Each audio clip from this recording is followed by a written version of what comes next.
Welcome back, everyone, to the third take. I'm Lubaba. I am Taha, and today we're gonna bring some flavor to the fish, some flavor to the rice.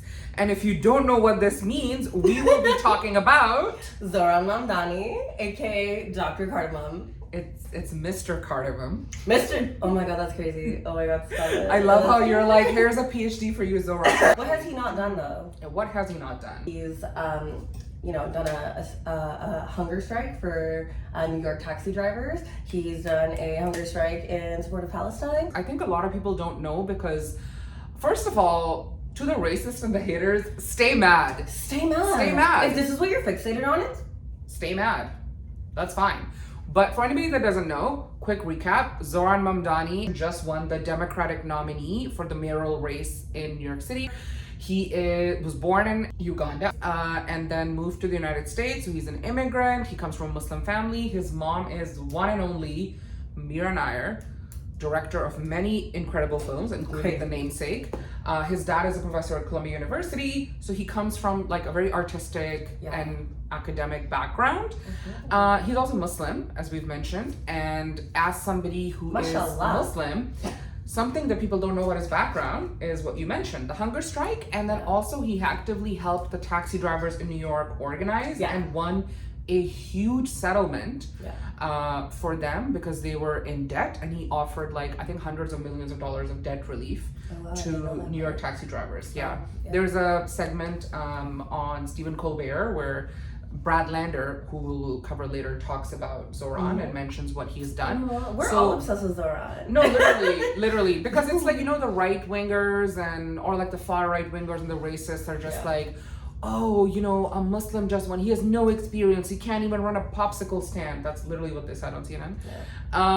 Well, actually, he has experience getting, debt forgiven for, and payments for so many taxi drivers. He also helped save a Yiddish bookstore from closing in New York. So when people talk about, him being critical of Israel, making him anti-Semitic, which is literally nonsense, as we know. Literally, if almost 2 years into a genocide, you still think criticizing the government of Israel is anti-Semitic, I don't know, talk to a doctor, read a book. The highest level of child amputees being in Gaza, it's actually kind of crazy that people still think that if you mention that, you're anti-Semitic, which you're not. So Zohran Mamdani, when he was running, Lubaba, you were mentioning that he was at 1% initially when he was in the race. Yeah, exactly. A few months ago, polls were showing that he had less than 1% of support. I think it was more than 99% likely that Andrew Cuomo was going to make it as the Democratic nominee for the New York City mayoral race. And within I think under 2 months, a regular campaign period, he really kicked down the door of the establishment and proved that organizing works. He proved that you can push progressive policy and progressive ideas that unite people. He proved to A, the Democratic establishment, B, to the right wing, and C, to the rest of us on the ground that have been forced to become desensitized to the issues going on in our world. He proved to all of us that progressive ideas, that socialist ideas, that ideas that support the working class and policies that supports the working class is more than possible. It can win. I think what was really incredible is that Zohran not only mobilized, lots of volunteers, lots of young people, but Zohran also made record-breaking numbers. I think that part of grassroots organizing, I've done a lot of campaigns specifically in a city election, so in a riding in Toronto, for example, which is a couple neighborhoods usually. A high-resourced campaign would have something like 500 volunteers that go in and out of the office throughout a 2-month period. That's the high resourced campaign. That is a winning campaign. They've fundraised before the election has started. I've only worked a handful of those campaigns in my life. One of those campaigns was Olivia Chow's mayoral race. Olivia Chow is the current mayor of Toronto. Exactly. And we're a city of 5 million people, just under 5 million. And that, in my opinion, was a mass effort. I saw people from all parts of the city pulling up to volunteer for her. I saw people from all income levels pull up to volunteer for her. I saw people from all different age groups come to volunteer for her. Over the course of her election campaign, she mobilized about 2,500 people on election day, but a few thousand throughout the campaign period.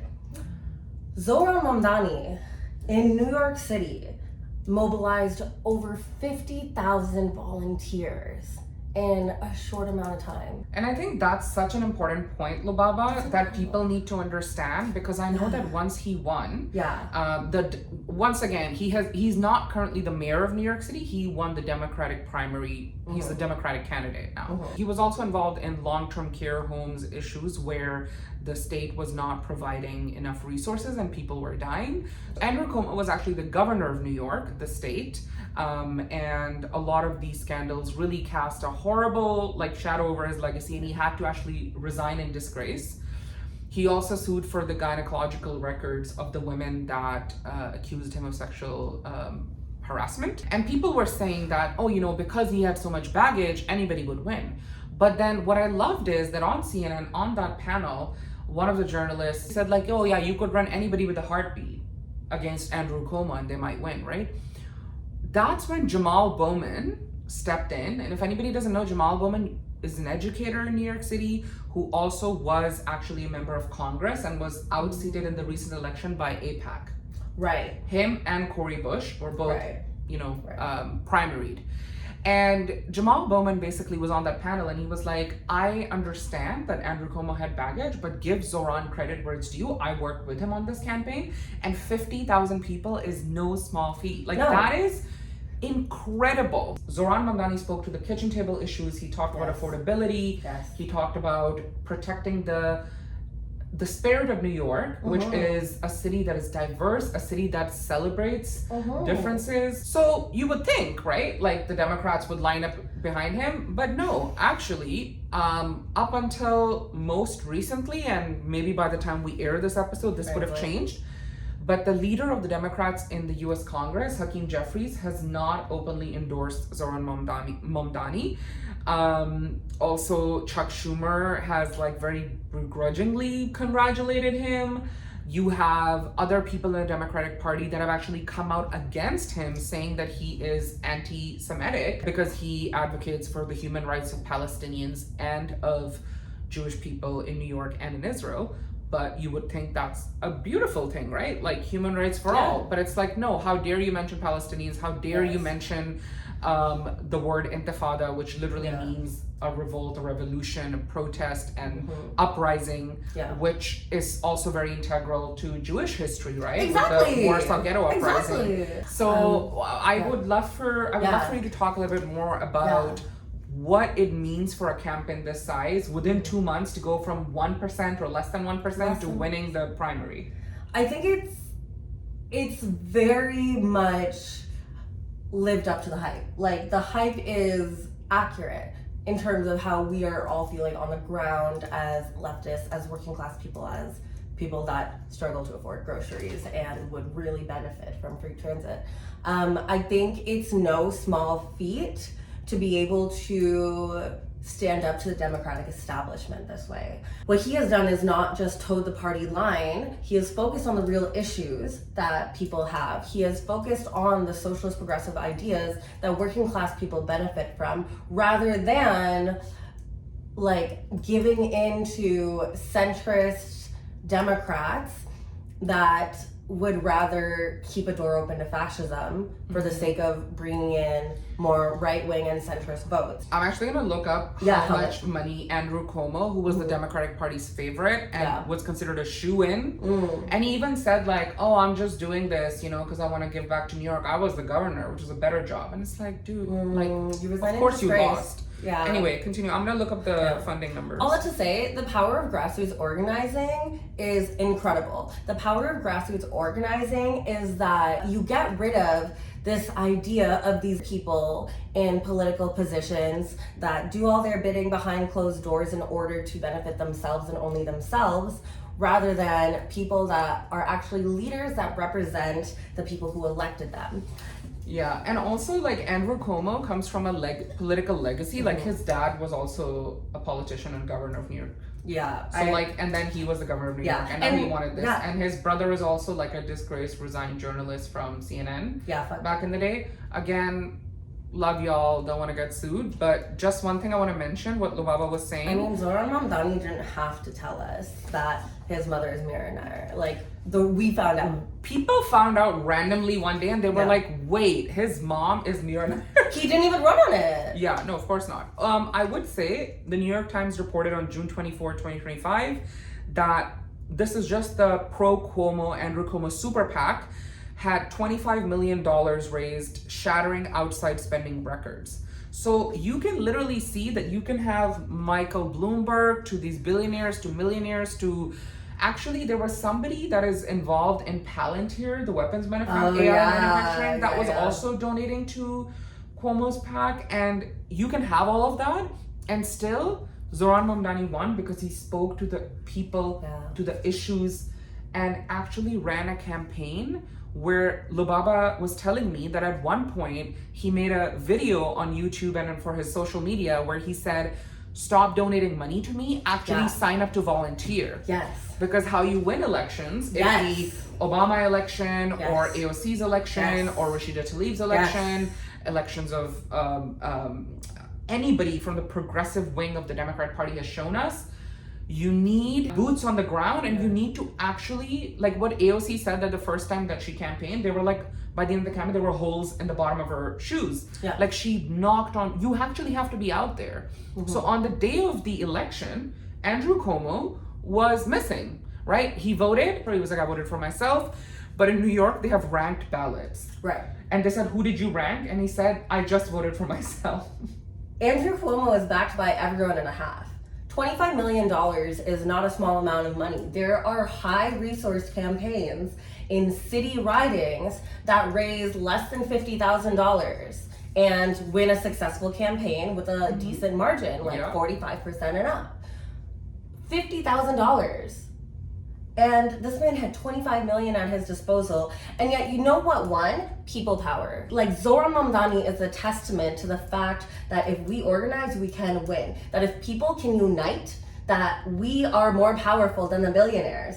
It was the amount of people that were knocking on doors, that were having conversations, that were doing the deep organizing work of being like, okay, you've heard the name Zohran Mamdani and you're not like into the guy, you like, you know his like general policies, but you're a Cuomo voter, you're not listening to me today, okay, I get it. And then a week would go by and they would have great campaigns online, they would be getting support online, they would be getting support on the streets, people would be seeing merch. Someone comes and knocks on the same person's door, suddenly they're like, okay, I'll listen to something you have to say about Zohran. The fact that there were so many volunteers day in and day out knocking on doors, and Zohran got to go wherever he needed to go and was positioned best. You know, like Zohran got to canvas over and over and over again. It's like a dream campaign. It's truly a dream campaign. People were coming from cities over, from states over. Friends of mine were coming from Toronto to go volunteer for Zohran. I very much wanted to leave Toronto to go canvas for Zohran. And then I was like, Lubaba, I don't think you should go to the US considering all our third take episodes about the Trump's cabinet. Again, to reiterate the point that people power campaigns, not dollars. There's a reason why Zohran said stop donating money to the campaign. There's a reason why Zohran did not sell his merch, but rather only gave merch and Zohran branded things to his volunteers. Because we need people to knock on doors. We need people to make phone calls. We need people to do the work of organizing. We need people to say, you like Zohran, you've seen all of his content online. Can you vote? Go vote for him. I've worked on different leftist election campaigns. We're still bracing ourselves for a loss. And the fact that Zohran Mamdani could create that type of a surge in a mere 2-ish months is nothing less than remarkable. It's so important to remember these ideas of dreaming, of imagination, because that's what we've lost in our politics. That's what we've lost in leftist politics, especially because the ruling class has decayed so much of our political leadership. They have decayed the nature of political leadership. And Zohran Mamdani is an example of how we as people take back our power and take back the power that belongs to us. For him being the fact that he's Muslim, he's pro-Palestine, which is something we will touch on. So in Canada, for instance, Dahlia Kurtz, who is a Zionist influencer, I don't even know what to call her, like, that's who she is. She literally compared Mamdani to Hitler. And this it's very problematic. And this reminds me of Tariq Ali, who is an author and scholar, and he wrote a book about empire and resistance. I think it was published in 2005. And he talks about the lack of Western imagination to find a villain and how they always revert back to Hitler because they're the heroes in the story.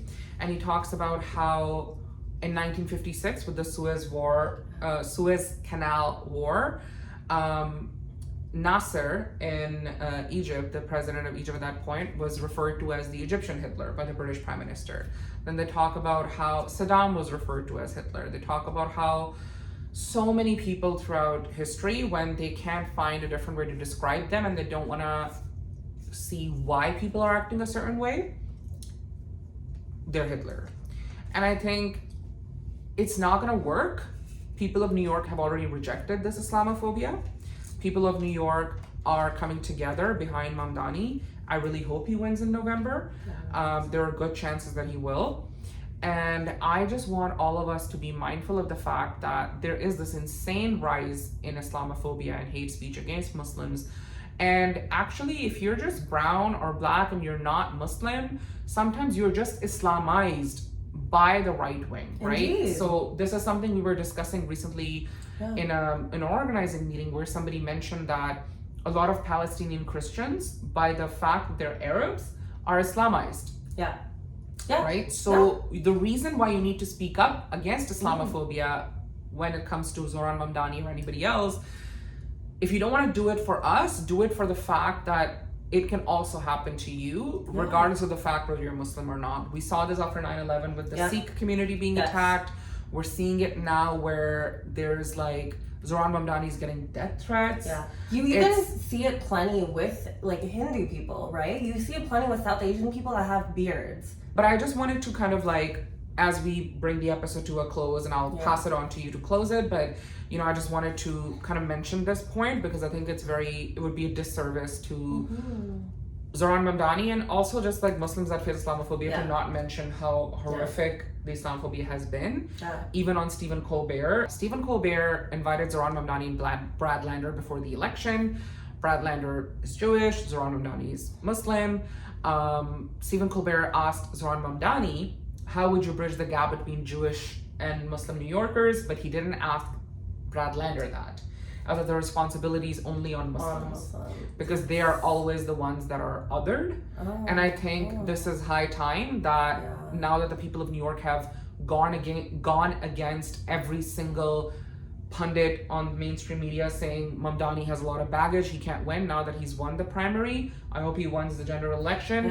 And then I hope that we hold Mamdani to account and we make sure that he delivers on his promise. We make sure. We are in Toronto. New Yorkers will make sure. But to end things off, you wanted to add a few things? Yeah, I think these pieces are essential, right? Even the New York Post was posting terrible Islamophobia. The pieces that really matter here is the overall message. Because how do you fight Islamophobia and the idea of scandal in media, especially political media? By proving people wrong, by doing the work. The messaging here that was really important is that Zohran got to working class people about working class people issues. Pierre Poilievre in Canada is really good at that. Donald Trump was successful with that too. And just to clarify, we both believe that both Pierre Poilievre and Donald Trump don't actually care. They manipulate that, right? Exactly. And Zohran did that, but he actually has a platform to deliver. Precisely. And I think that's something that a lot of our leftist, like high profile icons, if you will, in the West have failed at, right? A lot of my friends volunteered for Olivia Child's mayoral campaign. Most of us could not tell you her platform points. Could we tell you what she believed in? And could we tell you about things that she's passionate about? Sure.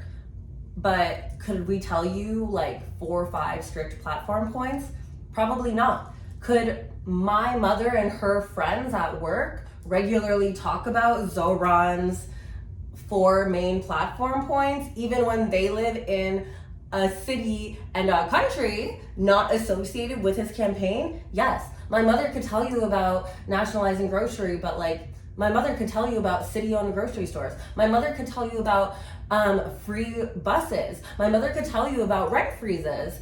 And all of her friends were regularly talking about this. Politicians in Canada are praising him. Politicians, you know, of the Ontario NDP party are Which is the Democratic Socialist Party in Canada. People that are part of the NDP, the ONDP, that have, you know, cast aside activists and politicians like Sarah Jama, who was outwardly vocal, who was outspoken about Palestine and calling for a ceasefire in the early days of October 2023, was almost immediately expelled from caucus, was publicly humiliated, was completely rejected when she wanted to come back into the party. Exactly. And reconcile. Yeah. Her base represents the actual left that the NDP continues to alienate. And that would have incredibly benefited the NDP if they had brought her back on their team